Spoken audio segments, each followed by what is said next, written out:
Uh, this is gonna be a quick video. I made a video about sputtering and loss of power. Um, I gave a kind of a false, well, not kind of, I gave a false description.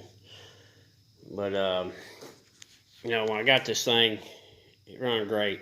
It's full of fuel. It run great. It got down to about a half a tank, and it started acting all crazy, sputtering. I mean, I almost started to think it had something internal wrong with it, the way it was coughing and going on. But in my other video, I show what it is. It's the hose that runs from the fuel pressure regulator housing to the, I call it a petcock, which if you had a carburetor and you can turn it off and on, that's what it'd be. But it ain't. If it's fuel injected, it's not called a petcock. It's called a check valve. This thing is a quick disconnect. I can push up on this right here. I can pull down. I'm not sure if this goes up. If I can push up on that and push this up, this collar, and that thing will pop loose. Bolt it.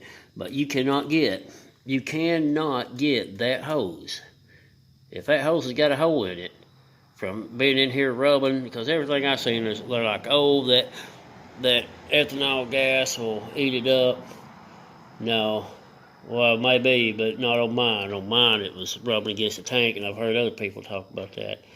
But it was $60, and you have to buy the check valve. So it's the hose with the check valve on it. And but yeah, I put that on there, man. I rode this thing quite a bit. He had no trouble at all. Just thought I'd clarify that. But evidently, that's a problem. And if you didn't know, there's another problem with these bikes. Mine looks good. It's got 48,000 miles on it right now. These timing chains. There's a timing chain out here and one behind the cam plate. You got dual cams, the bearings, and all that. And the tensioners, they got that little shoe on there, and they'll wear out. And so if you go here in a ticking, you better keep an eye on it. You will get a ticking up here. From what I've seen, they make a kit. I forgot what to call it, but where the shafts run through, that your rocker arm's right on, there's bolts that goes through that whole valve assembly, rocker arm assembly, the bolts that hold it all down. Well, the shafts that go through, they got a notch in there, and that's where the bolts go through. And evidently, they'll kind of wobble back and forth. They go there and them shafts, rocker arm shafts, will tap on the bolts that holds the assembly down. But you can buy like a dowel kit that goes in there, and it holds them things in place. It takes away any ticking up here. But you get ticking down there, in fact, you better keep an eye on it. The outside one's pretty easy. If you leave the bikes sitting, overnight, how did I do that? I might have cranked this one up. I can't remember. I didn't drain the oil. I think I cranked it up so I could get all the oil up here in the tank. If you don't, it's all down here. So I cranked it up, rode it down the road and back, and let it set for about 30 minutes. Pulled this cover off. I might have lost 3 ounces of oil, if that. But these cam plates, from what I've seen, a guy that was testing them, they'll bleed down pressure. They just make a better fueling, makes a lot better cam plate, and S&S, but you can get a better oil pump and a cam plate and cam bearings, Torrington cam bearings.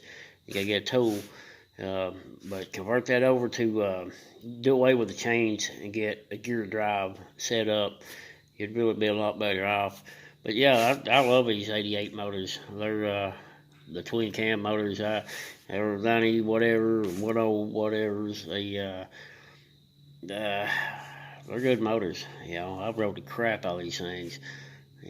But there are issues back here.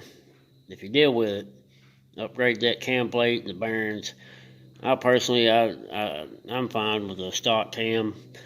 From what I've seen performance-wise on other cams, I can't see giving up the fuel economy for a cam that's not really going to take the RPM range any different. You just get a lot of sound and a lot less fuel economy, you know, in my opinion.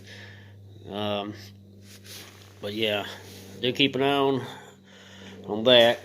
They said them shoes, they've seen them wear out in, 15, 20,000 miles. And they've seen bikes that have 50, 60,000 miles and things are not worn out, or, they might go out then. They might go out at 80. There's no, specific mileage that them tensioner cam chain, timing chain tensioner shoes. There's no specific mileage that they wear out. So if I had to guess, that's got something to do with the oil, probably the oil, and then gearing down. When you gear down, that puts back pressure on your chain. So you throttling it, you got the motor pulling the chain, and then when you gear down, you got the opposite. It tightens up the opposite way on the back side. Basically, you could say, gearing down fast just really ain't good for anything, to be honest about it. Put a lot of pressure, back pressure on it. But anyways, that's something to keep an eye on. That and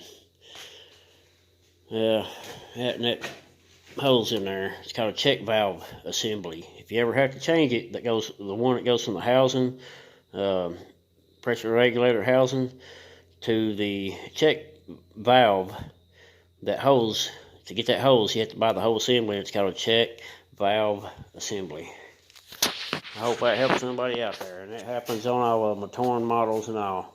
I don't know about the Sportsters. I don't ride Sportsters. Don't know nothing about them. I just know they're different. They vibrate. I don't want one.